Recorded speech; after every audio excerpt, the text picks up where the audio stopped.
प्रिय छात्रगण, आप सभी को सुप्रभात।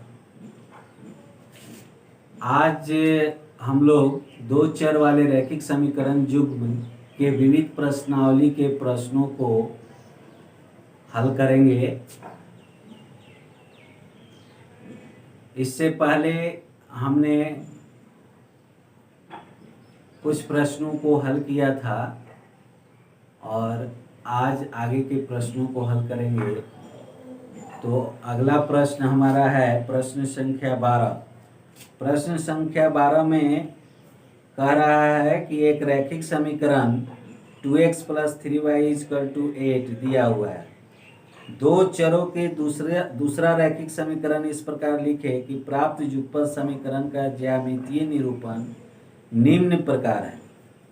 पहला में है छेदक रेखाएं, दूसरा में समानांतर रेखाएं और तीसरा में समपाती रेखाएं। तो इस प्रश्न में हम लोग देखते हैं कि एक समीकरण जो है क्वेश्चन नंबर 12 का पहला एक समीकरण दिया हुआ है प्रश्न में 2x + 3y = 8।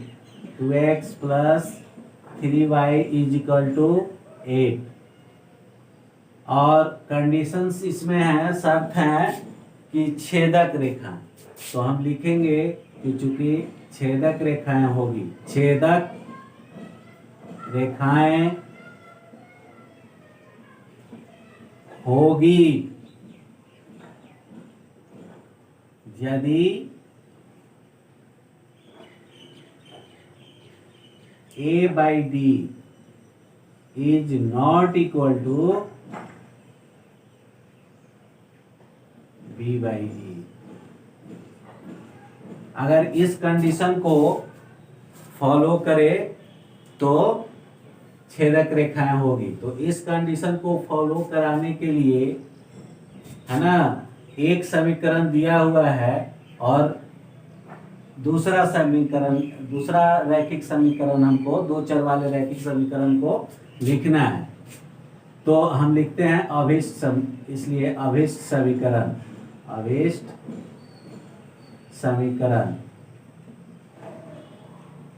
समीकरण होगा।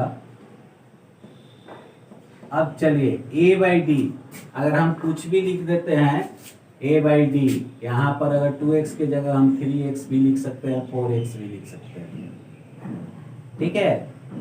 तो अगर हम यहाँ पर a/d, d के जगह पर अगर 3x हम लिख दिए है ना, और y के जगह पर अगर हम 4y लिख दिए, ठीक है, = 10 लिख दिए, ठीक है।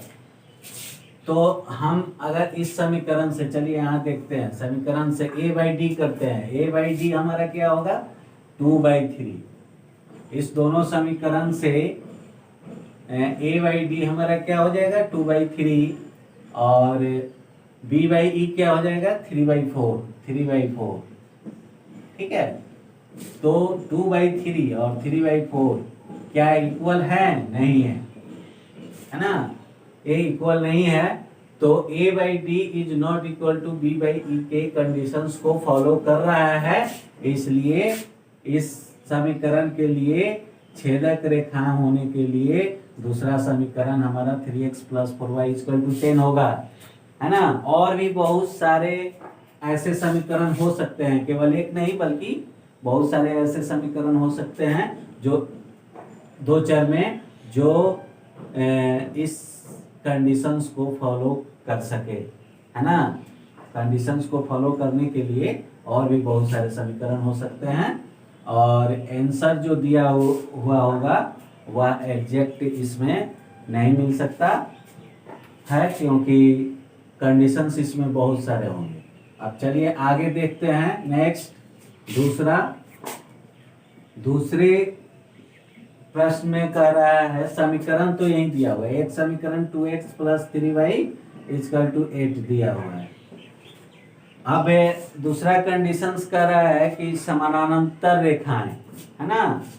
तो समानांतर रेखाएं लिखेंगे, चूंकि समांतर रेखा है,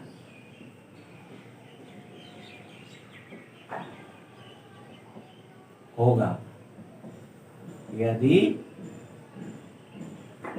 यदि अब देखिए इसका कंडीशन होता है a by D equal to b by E is not equal to c by A. ठीक है, तो a बाई डी जो हो b बाई ई के बराबर हो और c बाई एफ के बराबर नहीं हो तो हम अभिष्ट समीकरण लिखेंगे। इसलिए अभिष्ट समीकरण। दूसरा हमें दो चर वाला रैखिक समीकरण लिखना है जो इस कंडीशन को फॉलो करता है। तो अभिष्ट समीकरण होगा, क्या होगा? चलिए देखिए, ए हमारा 3 है, 2 है, सॉरी 2 है, तो 2 के जगह पर हम अगर लिख देते हैं 4x लिख देते हैं तो a 1/2 में 2/4 क्या हो जाएगा? 2/4 को हम काटेंगे 1/2 में आ जाएगा, है ना। अब 3/6 अगर इसको b बाई के बराबर करना है तो b हमारा यहाँ 3 है, तो हम क्या करेंगे? इसको प्लस कर दीजिए, प्लस 6y। अगर 6y हम कर देते हैं तो 3/6 अगर हम लिखते हैं तो a 1/2 के बराबर होगा। तो इस तरह से हमारा a by D equal to b by E हो जाएगा। और c जो है is not equal to c by F, यानी कि a हमारा 8/2 के रूप में नहीं आना चाहिए। लेकिन हम यदि अगर 12 यहाँ लिख देंगे तो ये अगर 1/2 अगर यहाँ हम 16 लिखेंगे तो ये 1/2 के रूप में आ जाएगा। तो 16 को छोड़ करके हम कुछ भी यहाँ लिख सकते हैं, 10 भी लिख सकते हैं, है ना, और 12 भी लिख सकते हैं, कुछ भी लिख सकते हैं, ताकि c बाई एफ के बराबर नहीं होगा। तो हमारा अभिष्ट दूसरा समीकरण क्या हो जाएगा? 10 लिख दीजिए यहाँ पर। अभिष्ट दूसरा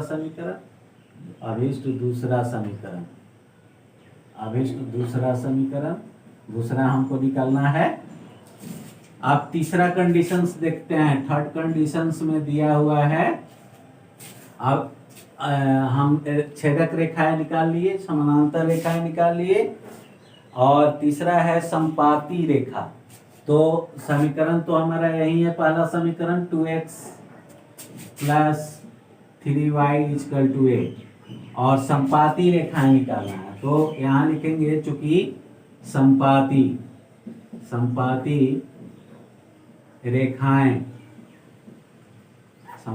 रेखाएं होगा यदि a by D equal to b by E equal to c by A. इस कंडीशन, इस शर्त को अगर फॉलो करेगा तो संपाती रेखाएं होगा। तो इसके लिए अभिष्ट दूसरा समीकरण क्या होगा? दूसरा समीकरण हमको लिखना है, अभिष्ट दूसरा समीकरण, दूसरा दो चर वाले रैखिक समीकरण क्या होगा? अब चलिए, a by D equal to b by E. तो यहाँ पर हम a हमारा अगर 2 है तो हम यहाँ पर लिख सकते हैं d के लिए 4 लिख सकते हैं, 6 लिख सकते हैं, है ना। अगर मान लीजिए कि हम यहाँ पर 6 लिख रहे हैं, 6x, तो 6x के लिए अगर हम क्या करते हैं, a बाई डी करेंगे तो 2/6 आएगा। तो 2/6 आएगा तो ये हो जाएगा 1/3। 2 1 जा 2 और 2 3 जा 6, तो 1/3 हो जाएगा। अब 1/3 लाना होगा, चूंकि b बाई ई में भी 1/3 लाना होगा। तो यहाँ 3 दिया हुआ है, 3 लाने के लिए क्या करेंगे? अगर 9 लिखेंगे तो 3 1 जा 3 या 3 3 जा 9, तो यह 1/3 आ जाएगा। तो यहाँ पर हमको क्या लिखना पड़ेगा? 6x के लिए 9y लिखना होगा। अब चलिए, c बाई एफ भी इसके इक्वल आना चाहिए, यानी कि 1/3 आना चाहिए। क्योंकि इस दोनों का 1/3 आ रहा है तो c बाई एफ का भी 1/3 होना चाहिए। तो अगर 8 है तो 8 का 3 टाइम्स क्या होगा? 24। तो 8 1 जाए 8, 8 3 जाए 24, तो 1/3 आ जाएगा। तो इसको हम लोग क्या लिखेंगे? 24 लिखेंगे। इस प्रकार हमारा ये दूसरा समीकरण अभिष्ट दो चर वाले, है ना, दूसरा रैखिक समीकरण हमें प्राप्त हो गया, है ना। तो यह तीनों कंडीशंस कंप्लीट हो गया।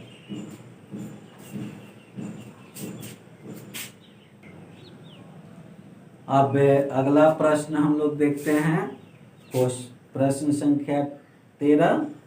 प्रश्न संख्या 13 में कह रहा है कि एक घातीय समीकरण 2x minus 5y equal to 9 के सभी वास्तविक हलों का समूच और पूर्णांक हलों का समूच ज्ञात करें।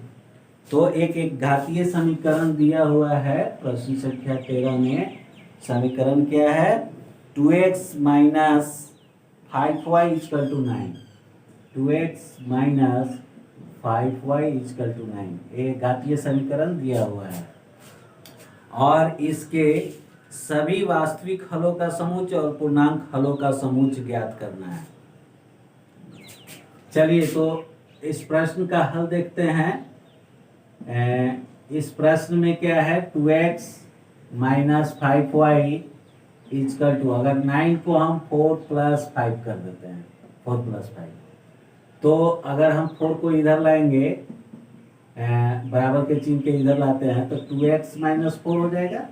और हम अगर 5y को इधर ले जाएंगे तो 5y प्लस में हो जाएगा, क्योंकि इधर माइनस में है, इधर आके प्लस में, तो 5y प्लस 5 हो जाएगा। चलिए यहाँ देखते हैं, 2 को अगर मैं कॉमन ले लेता हूँ तो यह x माइनस 2 हो जाता है। अगर 5 को इधर कॉमन ले लेते हैं तो y प्लस 1 हो जाता है। अब इसको इधर लाएंगे तो a मल्टीप्लाई में है तो x माइनस 2/5 हो जाएगा, और 2 को इधर ले जाएंगे तो y प्लस 1/2 हो जाएगा। तो इतना बराबर के हम मान लेते हैं कि इसको। चलिए अब देखिए, अब लिखेंगे, चूंकि x minus 2/5 equal to k, क्या माना है हमने k, तो x माइनस 2 इक्वल टू क्या हो जाएगा? ये 5 को डिवाइड में इधर आके मल्टीप्लाई में हो जाएगा तो 5k हो जाएगा। चलिए अब आगे देखते हैं कि x इक्वल टू क्या हो जाएगा? 5k प्लस 2, ये माइनस 2 इधर आकर के प्लस 2 हो जाएगा, बराबर के चिन्ह इधर आकर के, तो x का मान हमें प्राप्त हो गया। अब y का मान निकाल लेते हैं, लिखते हैं फिर,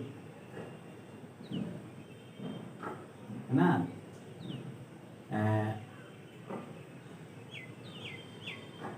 यहाँ लिखिए, चुकी लिख लीजिए, चुकी,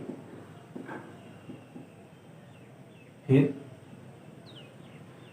अब y प्लस 1/2 इक्वल टू के, y प्लस 1/2 इक्वल टू के है, तो y प्लस 1 इक्वल टू क्या हो जाएगा? 2k।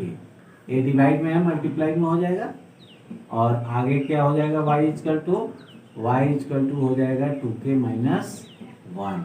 तो x और y दोनों का मान निकल गया। अब देखिए इसमें पहले कह रहा है सभी वास्तविक संख्याओं, सभी वास्तविक हलों का समूच लिखना है। तो लिखेंगे वास्तविक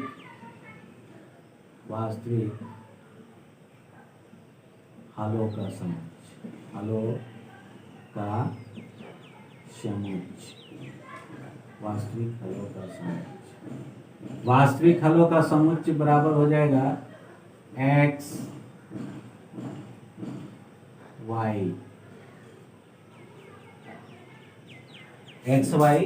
इसके सदस्य हैं, है ना। तो x y, जबकि x इक्वल टू क्या है? 5k प्लस 2 और y equal to 2k minus 1, है ना। और यहाँ वास्तविक संख्या के लिए हम क्या इंडिकेट करते हैं? रियल नंबर को हम लोग, वास्तविक संख्या को हम लोग किस चीज से इंडिकेट करते हैं? r से, ठीक है। तो हम यहाँ लिखेंगे कि k जो है, हमने k माना है के सदस्य होगा किसका, आर का। तो ये हमारा वास्तविक हलों का समूह हो गया। दूसरा निकालना है, दूसरा में निकालना है कि पूर्णांक हलों का समूह। पूर्णांक, आप देखिए पूर्णांक हलों का समूह, पूर्णांक हलों का समूह, पूर्णांक हलों का समूह बराबर क्या हो जाएगा, एक्स वाई, जबकि x इजकल टू हो गया हमारा 5k प्लस 2 और y इजकल टू हो गया 2k माइनस 1। तो यहाँ पर जो हो जाएगा ये सदस्य किसके हो जाएंगे, पूर्णांक संख्या को हम लोग z से डिनोट करते हैं, z से, तो z हो जाएगा। ठीक है, तो ये क्वेश्चन नंबर 13 का आपका दोनों प्रश्न जो कर रहा है उसका आंसर हो जाएगा। चलिए अब अगला प्रश्न है प्रश्न संख्या 14। इसमें प्रश्न में दिया हुआ है कि निम्नलिखित समीकरणों में प्रत्येक का हल समुच्चय लिखें। पहला में है 3x minus 4y equal to 6, जबकि x y वास्तविक चर राशियां। तो प्रश्न संख्या 14 का पहला वास्तविक संख्याओं के लिए हल समुच्चय लिखना है दी हुई समीकरण का, जिसमें x y जो है वो वास्तविक चर राशियां हैं। तो समीकरण क्या है, 3x minus 4y equal to 6, 3x minus 4y equal to 6। अब यहाँ देखिए हम क्या करते हैं कि 3x minus 6 is equal to minus 4y को इधर लाएंगे तो ये 4y हो जाएगा। चलिए आगे क्या करते हैं, 3 को कवर ले लेते हैं इसमें से, तो x माइनस 2 आ जाएगा इजकल टू 4y। तो आगे क्या हो जाएगा देखते हैं, 4 को हम इधर लाते हैं तो x minus 2/4 equal to y by 3 को इधर ले जाएंगे तो इधर मल्टीप्लाई में इधर डिवाइड में y/3, इसको k मान लेते हैं, k माना। ठीक है, अब लिखते हैं x minus 2/4 equal to k। ठीक है, तो आगे क्या हो जाएगा, x minus 2 equal to 4k हो जाएगा।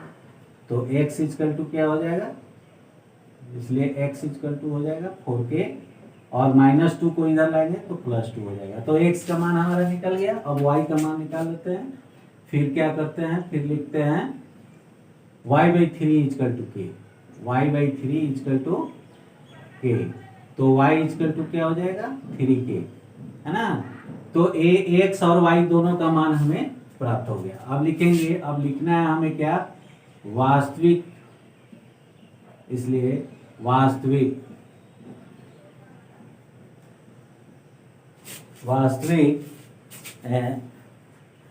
निकालना क्या है, वास्तविक हलों का समुच्चय, वास्तविक हलों का समुच्चय, वास्तविक हलों का समुच्चय। इसमें क्या हो जाएगा, इक्वल टू एक्स वाई क्या है, वास्तविक चर राशियां हैं, जबकि x का मान कितना है हमारा 4k प्लस 2 और y का मान क्या है, y इजकल टू 3k, ना। और यह k जो है यह सदस्य होगा r का, जहाँ k सदस्य होगा r। ठीक है, तो ये हमारा पहला का आंसर हो गया। अब दूसरा कह रहा है 14 का 2 कि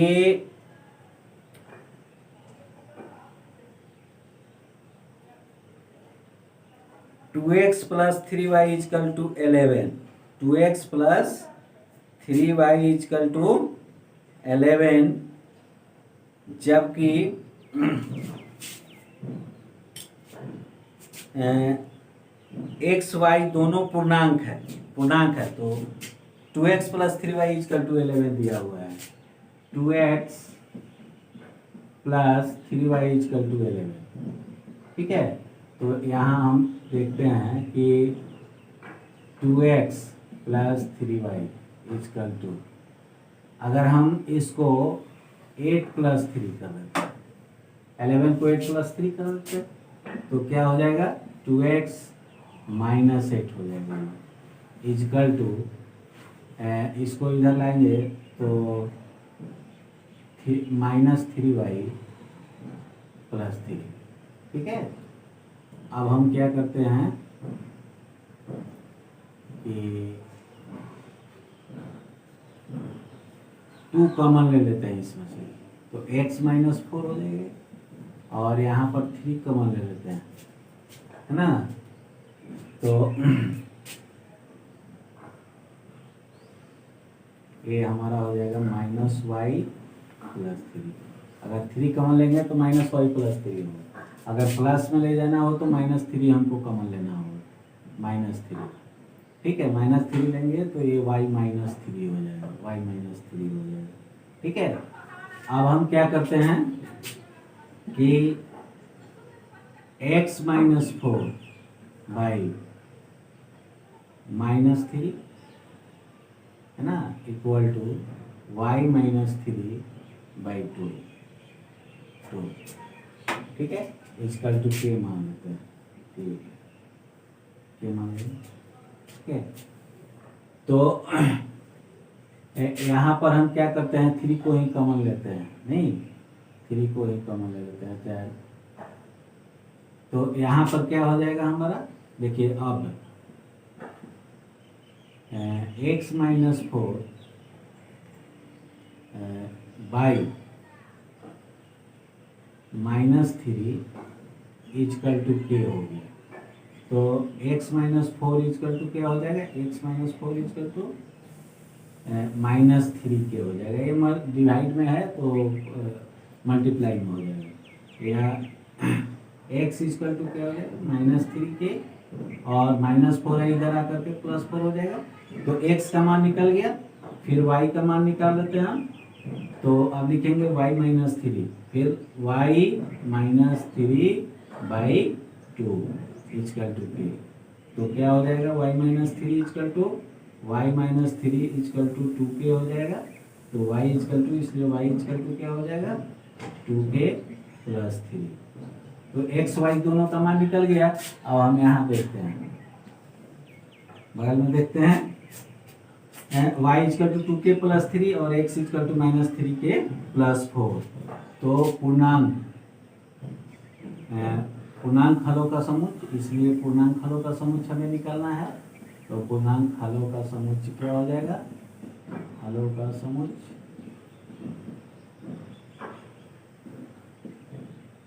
बराबर हो जाएगा एक्स वाई, जबकि एक्स हमारा कितना आ गया, एक्स हो गया आपका minus 3k plus 4, minus 3k plus 4, और y क्या हो जाएगा, y हो जाएगा हमारा 2k प्लस 3, 2k प्लस 3, ठीक है। यहाँ k सदस्य z, पूर्णांक के लिए हम लोग z लिखते हैं, तो a हमारा इसका आंसर हो जाएगा। चलिए